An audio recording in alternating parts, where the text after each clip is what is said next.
kai mutumi na. Ya take ake ciki ne. Ita ce ba gaisuwa ba. Ya take ne. Ya ake kai gaba da yau bai gaisuwa ba kai.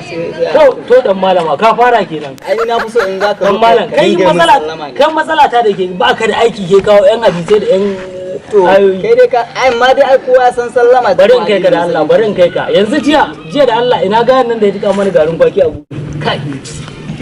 Ka bari da Allah nake faɗa ma jiya ba bacin mun rabu da kai ba na zaga nan ba nake faɗa ma kawai na sun kuya zan kiran bayan mun rabu da kai ba sai da ana cewa ba umma kin ga wani zai mutu da iya kai kuɗa ina anan bayan da nan baya dai kusa da shago da ko ɗoro wando na ban yi wani ne cikin shago to ko wani ne a bayan ka yake maka nake faɗa ma kai garin nan wallahi nake faɗi kun ba aljanu ne da fatalu da waye kace dole ma mu tsaya mu ba wannan maganar ba wannan maganar ba wannan maganar ba wannan maganar dole ma mu tsaya mu dage da addu'a ta wallahi